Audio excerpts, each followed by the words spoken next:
Hello friends, मैं हूं आपका दोस्त संदीप और स्वागत है अपने मेरे चैनल में जिसमें हम डिस्कस कर रहे हैं कंप्यूटर ग्राफिक्स एंड मल्टीमीडिया पर। दोस्तों, इससे पहले हमने बेसिक ट्रांसफॉर्मेशन जैसे कि ट्रांसलेशन, रोटेशन और स्केलिंग पर डिस्कस कर लिया है। यदि आपने वो वीडियोस नहीं देखे हैं तो वीडियोस को आप जरूर देख लें, और यदि आप हमारे चैनल पर पहली बार आए हैं तो चैनल को सब्सक्राइब जरूर करें और बेल आइकन को प्रेस करें जिससे कि आपको लेटेस्ट वीडियो की नोटिफिकेशन सबसे पहले प्राप्त हो सके। और दोस्तों, आज का जो हमारा टॉपिक है वो है matrix representation and homogeneous coordinate. अब यहाँ पर होमोजीनियस कोऑर्डिनेट की रिक्वायरमेंट हमको क्यों पड़ती है, सबसे पहले वो समझते हैं, उसके बाद इस टॉपिक को हम डिटेल में समझेंगे। तो देखिए, मान लीजिए हमारे पास यहाँ पे कोई ऑब्जेक्ट है और ये जो ऑब्जेक्ट है हमने किसमें बनाया हुआ है, 2D प्लेन में बनाया हुआ है। तो इस तरह से ये ऑब्जेक्ट हमने यहाँ पे बनाया हुआ है, कोई पॉलीगॉन है, एक ट्राइंगल हमने यहाँ पे लिया हुआ है। ये इसका ए पॉइंट है, ये बी पॉइंट है और ये सी पॉइंट है। अब इसको ट्रांसफॉर्म करके हम कुछ इस तरह का ऑब्जेक्ट चाहते हैं। ये हमारे पास एक्स वाई प्लेन हो गया, ठीक है। अब ध्यान से देखिएगा, यहाँ पे ए बी सी है और इसको हम कुछ इस तरह से यहाँ पे चेंज कर रहे हैं, ठीक है। तो यहाँ पे हमारे पास ए पॉइंट हो गया, ये बी हो गया है और ये सी हो गया है। तो यदि आप ध्यान से देखेंगे तो यहाँ पे ये जो पॉलीगॉन हमको दिया हुआ है हमने उसको रोटेट किया हुआ है, ठीक है। इस तरह हमने रोटेट किया हुआ है तो बी पॉइंट यहाँ पे आ गया, सी इस तरफ चला गया और ए यहाँ पर आ गया है, ठीक है। अब इसको रोटेट करने के साथ साथ हमने और क्या दिखाई दे रहा है आपको, हमने इसका साइज भी चेंज किया हुआ है, ठीक है। यहाँ पे साइज इसका छोटा दिख रहा है, हमने इसका साइज यहाँ पे बड़ा किया हुआ है। उसके अलावा यहाँ पे जो इसकी पोजीशन थी, पोजीशन को चेंज करके हम थोड़ा आगे ले गए हैं। दैट मीन्स हमने यहाँ पे ट्रांसलेशन प्रोसेस भी किया हुआ है, ठीक है। तो यहाँ पे हमने तीन प्रोसेस की है। एक यहाँ पे हमने ट्रांसलेशन प्रोसेस की है, ट्रांसलेशन के बाद हमने इसको रोटेट भी किया हुआ है और रोटेशन के बाद हमने यहाँ पे स्केलिंग प्रोसेस भी की हुई है, ठीक है। अब हमने यहाँ पे एक एक करके तीन स्टेप्स में इसको किया हुआ है, तब जाके हमारा जो डिजायर आउटपुट है वो हमको मिला हुआ है। तो ये हमने जो बेसिक ट्रांसफॉर्मेशन पढ़े हैं इनको हम एक एक करके परफॉर्म करते हैं, mean step by step perform करते हैं, तब जाकर हमको हमारा डिजायर आउटपुट मिला है, ठीक है। अब यदि हम ये चाहते हैं कि इन तीनों प्रोसेस को हम एक बार में ही यदि कंप्लीट करें, दैट मीन्स ये जो हमारा ओरिजिनल डायग्राम है इसके बाद हम डायरेक्ट कहाँ पे पहुंचना चाहते हैं, हमारे डिजायर आउटपुट जो हमारा लास्ट आउटपुट है वहां पे पहुंचना चाहते हैं। तब जो हमारे पास सारे ट्रांसफॉर्मेशन है इनको हम एक साथ परफॉर्म करना चाहते हैं, उसको हम क्या बोलते हैं, कंपोजिट ट्रांसफॉर्मेशन। क्या बोलेंगे उसको हम, कंपोजिट ट्रांसफॉर्मेशन, ठीक है। अब कंपोजिट ट्रांसफॉर्मेशन करने के लिए जिन कोऑर्डिनेट की हमको रिक्वायरमेंट होती है वहां पे कौन से कोऑर्डिनेट होते हैं, होमोजेनियस कोऑर्डिनेट होते हैं,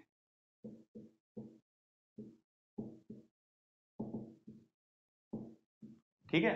तो यहाँ पे हम क्या पढ़ने वाले हैं, देखिए अभी तक हमने क्या पढ़ा हुआ है, बेसिक ट्रांसफॉर्मेशन पढ़े हुए हैं। अब यदि हम इन ट्रांसफॉर्मेशन को एक साथ परफॉर्म करना चाहते हैं, मीन्स एक एक अलग अलग स्टेप हम परफॉर्म नहीं करना चाहते, हम इन सबको एक साथ परफॉर्म करना चाहते हैं, तब उसको क्या बोलेंगे, हम कंपोजिट ट्रांसफॉर्मेशन बोलेंगे। और कंपोजिट ट्रांसफॉर्मेशन करने के लिए जिन कोऑर्डिनेट की हमको रिक्वायरमेंट रहेगी उनको क्या बोला जाएगा, होमोजीनियस कोऑर्डिनेट कहा जाएगा। तब आज के जो टॉपिक है वो हमारा क्या है, होमोजीनियस कोऑर्डिनेट। अब देखिए, होमोजेनियस जो कोऑर्डिनेट है उसको समझने के लिए सबसे पहले हम बात करते हैं कि जो हमारे पास बेसिक ट्रांसफॉर्मेशन थे उनका जो मैट्रिक्स फॉर्म था उसको हम किस तरह से जनरल फॉर्म में कन्वर्ट कर सकते हैं। तो यहाँ पे जो हम जनरल फॉर्म लिखते हैं वो है हमारे पास यहाँ पे P dash m1 dot means m1 multiply P plus m2। अब देखिए, P डैश यहाँ पे क्या है, ट्रांसफॉर्म कोऑर्डिनेट है, जो हमारे न्यू कोऑर्डिनेट है वो है P डैश, और जो ओल्ड कोऑर्डिनेट है या जो ओरिजिनल कोऑर्डिनेट है वो क्या है, P है। अब इस जनरल फॉर्म को हम तीनों ट्रांसफॉर्मेशन के बेस पे समझ लेते हैं। सबसे पहले बात करते हैं हम फॉर ट्रांसलेशन।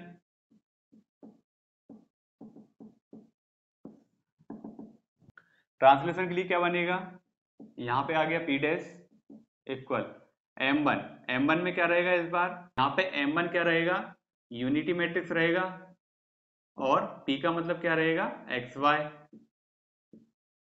प्लस M2 का मीनिंग क्या रहेगा, TX और TY।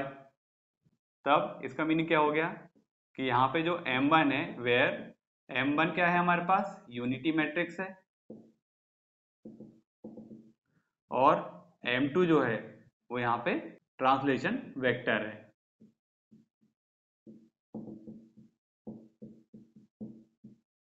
ठीक है।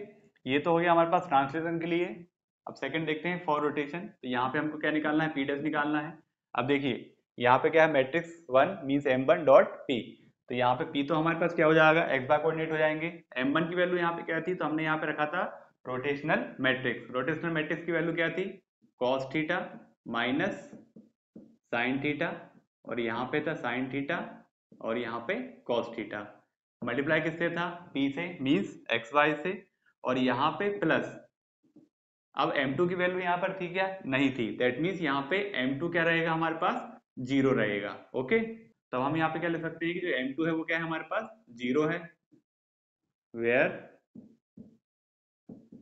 m1 equal to rotational matrix and m2 equal to 0। ठीक, थर्ड, फॉर स्केलिंग। स्केलिंग के बारे में बात करें तो यहाँ पे P डैश, और क्या निकला था, स्केलिंग के लिए हमने किसका यूज किया था, स्केलिंग वेक्टर का। तब यहाँ पे क्या लिखा था हमने, s x 0 0 s y multiply P plus, यहाँ पे भी m2 क्या हो गया, 0 हो गया, where m1 equal to scaling matrix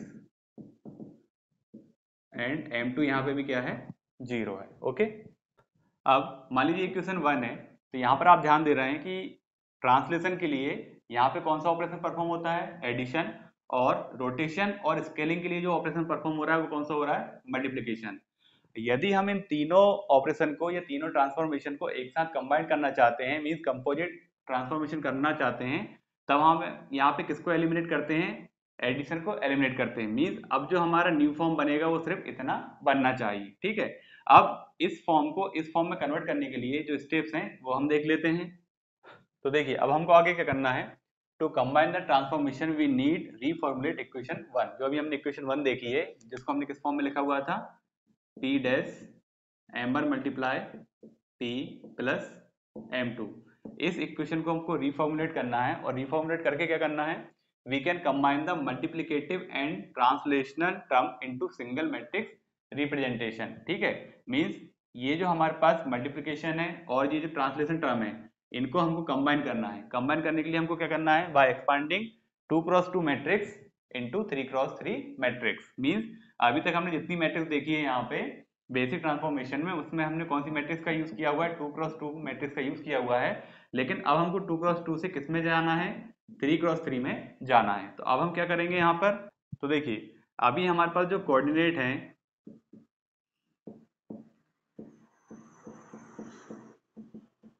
coordinate की जो पोजीशन है उसको हम किस तरह से रिप्रेजेंट कर रहे हैं, एक्स वाई के फॉर्म में रिप्रेजेंट कर रहे हैं। ठीक है, अब यदि हम इसमें एक और एक्स्ट्रा टर्म ऐड करें, तो हम यहाँ पे क्या ऐड कर रहे हैं, एक्स एच वाई एच, और यहाँ पे हमने क्या ऐड किया हुआ है, एच को ऐड किया हुआ है। ठीक है, एक्स एच वाई एच, और हमने किसको ऐड किया हुआ है, एच को ऐड किया हुआ है। एच का मीनिंग यहाँ पे क्या है, होमोजीनियस कोऑर्डिनेट।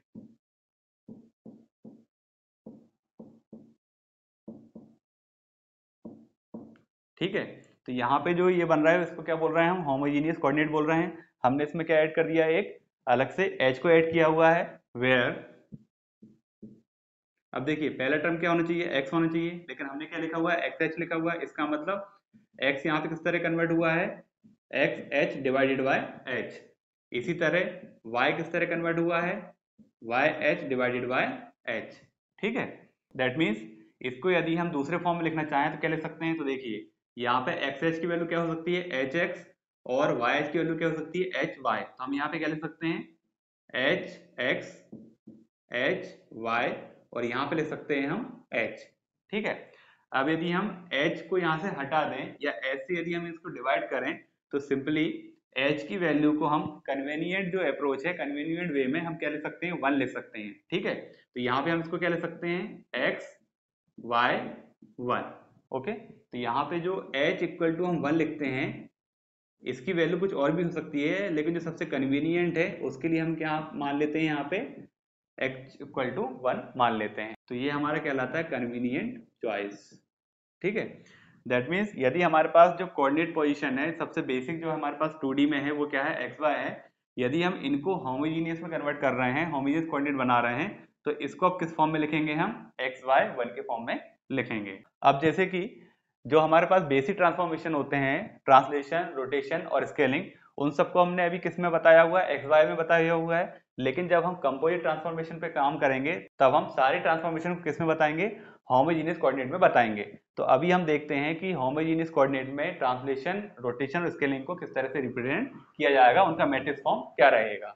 अब सबसे पहले देखते हैं होमोजेनियस कोऑर्डिनेट फॉर ट्रांसलेशन। तो देखिए अब यहाँ पे किस तरह से कन्वर्ट हो जाएगा। तो देखिए अभी तक हम क्या निकालते थे, एक्स डैश और वाई डैश की वैल्यू निकालते थे। अब यहाँ पे एक और टर्म ऐड हो गया है 1, ये किसको रिप्रेजेंट कर रहा है, होमोजेनियस कोऑर्डिनेट को। अब यहाँ पे जो हमारे पास ट्रांसलेशन मैट्रिक्स है वो भी कन्वर्ट हो गई है। तो यहाँ पे क्या आ गया 1 0 टी एक्स 0 1 टी वाई 0 0 1, और यहाँ पे क्या आ गया एक्स वाई 1 आ गया। ठीक है, इसको एब्रिविएटेड फॉर्म या शॉर्ट फॉर्म में हम क्या ले सकते हैं। तो यहाँ पे इक्वेशन के फॉर्म में क्या बन रहा है हमारे पास, टी डैश हमको निकालना है, इस पूरे को हम क्या बोल रहे हैं टी, और पैरामीटर क्या है यहाँ पे t x t y multiplication t. ठीक है, अब इसी के लिए यदि हम इनवर्स देखें, मीन्स हमको यदि निकालना है क्या, इनवर्स ट्रांसलेशन मैट्रिक्स, क्या निकालना है हमको, इनवर्स ट्रांसलेशन मैट्रिक्स। तो यहाँ पे जो टी एक्स और टी वाई हमको दिए हुए हैं, इनको आपको रिप्लेस करना है माइनस टी एक्स और माइनस टी वाई से। तो यदि आप टी एक्स और टी वाई को माइनस टी एक्स और माइनस टी वाई से रिप्लेस कर देते हैं तो आपको क्या मिल जाएगा, इनवर्स ट्रांसलेशन मैट्रिक्स मिल जाएगा। अब सेकंड देखते हैं होमोजेनियस कोऑर्डिनेट फॉर रोटेशन। तो देखिए क्या निकालना है हमको, एक्स डैश वाई डैश, और यहाँ पे क्या है 1, इसलिए जो मैट्रिक्स बनेगी क्या बनेगी, cos theta minus sine theta 0, sine theta cos theta 0 0 0 1, और यहाँ पे क्या हो गया एक्स वाई 1। मीन्स इतनी मैट्रिक्स तो हमारे पास पहले से थी 2D, होमोजेनियस कन्वर्ट करने के लिए हमने क्या लिखा है यहाँ पे 0 0 1 ऐड कर दिया। ठीक है, इसको और हम और क्या ले सकते हैं, तो हमको क्या निकालना है पी डैश। अब ये जो मैट्रिक्स है इसको हम क्या बोलते हैं, रोटेशनल मैट्रिक्स, इसको हम रिप्रेजेंट कर देते हैं आर से, और एक किस पे डिपेंड करती है, थीटा पर। तो हमने यहाँ पे लिख दिया थीटा मल्टीप्लिकेटिव बी। ठीक है, तो ये जो इक्वेशन बनी है ये हमारे पास क्या है, होमोजेनियस कोऑर्डिनेट फॉर रोटेशन। अब यहाँ पे जो मैट्रिक्स हमको बनी हुई है रोटेशनल मैट्रिक्स में थीटा क्या है, पॉजिटिव है। ठीक है, यदि हमको इनवर्स रोटेशन चाहिए, रोटेशन को हमको क्या करना है, इनवर्स करना है, तो इनवर्स रोटेशन मैट्रिक्स निकालने के लिए जो थीटा है इसको हम किससे रिप्लेस करेंगे, माइनस थीटा से रिप्लेस कर देंगे। ठीक, थर्ड क्या है हमारे पास, होमोजेनियस कोऑर्डिनेट फॉर स्केलिंग। इसके लिए हमारे पास इस तरह की मैट्रिक्स बन रही है, एक्स डैश वाई डैश 1, यहाँ पे क्या है एस एक्स 0 0 0 एस वाई 0 0 0 1, और मल्टीप्लाई में क्या है एक्स वाई 1। इसको हम और क्या ले सकते हैं, तो यहाँ पे हम लिख सकते हैं P, और ये जो हमारे पास क्या है स्केलिंग मैट्रिक्स है, तो यहाँ पे हमने लिख दिया S, और पैरामीटर क्या है हमारे पास s x s y, multiply किससे है, P से। ठीक है, अब यहाँ पर इसका अगर हमको रिवर्स करना है, मीन्स हमको निकालनी है इनवर्स स्केलिंग मैट्रिक्स, तब जो एस एक्स और एस वाई है इसको आपको रिप्लेस करना है 1 अपॉन एस एक्स से और 1 अपॉन एस वाई से। ओके ओके फ्रेंड्स, तो ये था आज का टॉपिक जिसमें हमने देखा है matrix representation and homogeneous coordinate. Next video में हम इन तीनों जो ट्रांसफॉर्मेशन है उनसे रिलेटेड कुछ क्वेश्चन सॉल्व करेंगे। तो आप मेरे साथ बने रहिए, और यदि आपको आज का वीडियो पसंद आया तो वीडियो को लाइक करें, शेयर करें और चैनल को सब्सक्राइब जरूर करें। Thank you.